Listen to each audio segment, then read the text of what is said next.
evening, and thanks for joining us for CBS 19 News at 6. I'm David Littman. Vaccines are our most important tool in the fight to end the pandemic, and Texas now has one more of them. The FDA gave its final stamp of approval to the COVID-19 vaccine from Johnson & Johnson. The first doses made their way to this UPS facility in Louisville so they could be shipped around the country. It's the first one-dose vaccine approved for use in America, so the pilots from UPS said they were honored to make this delivery.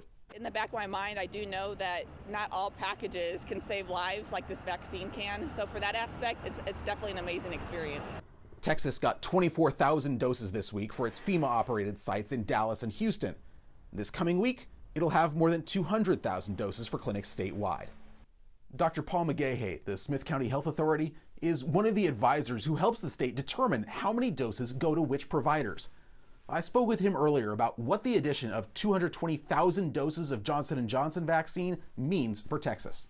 Well, the advent of the Johnson & Johnson vaccine is a wonderful event because it will send more vaccinations into Texas. We will have three. We'll have Moderna, Pfizer, and the J&J vaccine, as we call it. The nice thing about that, it's a one-dose regimen. It only takes one dose to be effective.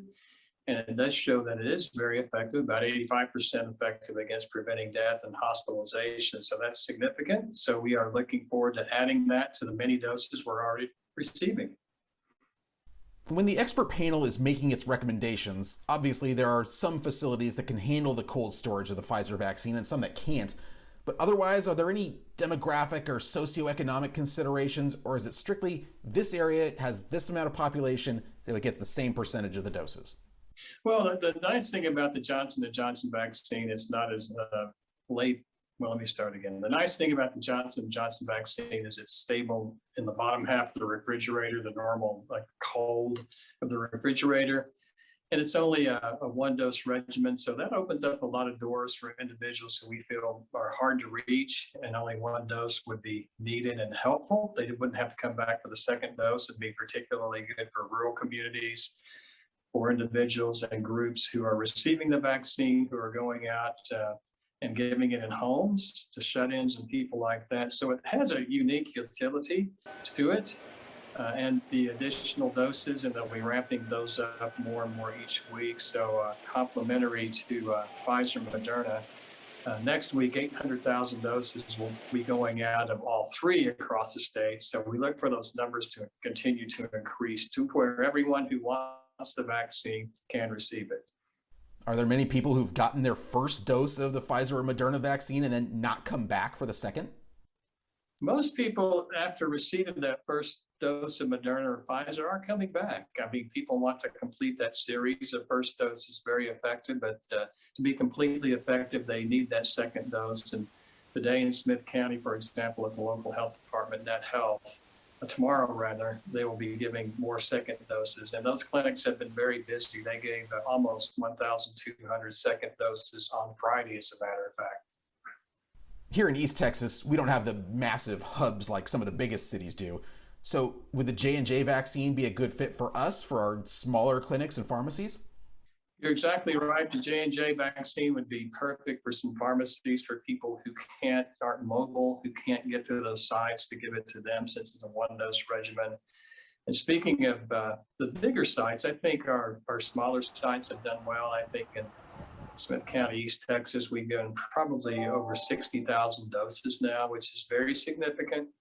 We do need to do a better job in certain communities and in rural counties in East Texas, working on that now. But eclipsing the 60,000 mark is a great accomplishment, and percentage-wise, rate-wise, that might eclipse some of the major metropolitan centers for the rate of utilization of the vaccine. The J&J vaccine being just the one dose has its advantages, but it also creates a concern about equitable access, that perhaps some of the poorer or minority communities might get that one, while the wealthier areas might get the others, which seem to be slightly more effective. Is that something that the state's thinking about? No, With three different vaccinations, we'll have to offer them equally to all groups, all parties, all communities. We won't single out one for a particular community. And I think it's up to the vaccine recipients who are receiving it now across Texas, Smith County, and East Texas, everywhere, to decide on how best they can use it. The nice thing about it is you have three choices. In some settings, that one dose would be nice. In other settings, two doses will be nice. And so I'm confident that vaccine recipients who are giving the vaccine will make the right decisions and will utilize the vaccines to maximal effectiveness. And I think we have 800,000 coming into the state. We'll have more even next week. Moderna and Pfizer state that they are ramping up their production too. And then we'll have 2 more vaccines coming online probably late next month or the month following.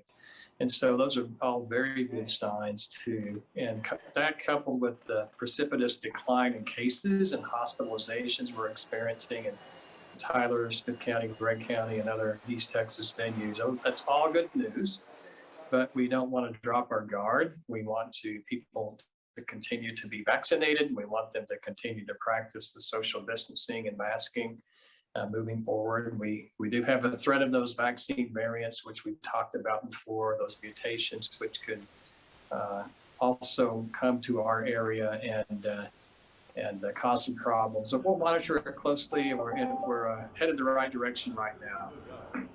The other thing I might mention, David, is last week we reached a milestone in the United States, 500,000, deaths, more than World War I, II, and Vietnam combined, which is very staggering. And we know, though the rates are going down, and there is room for optimism, our hearts go out to those who've lost loved ones, and many in East Texas who've lost loved ones, and many people are still in the hospital very seriously ill.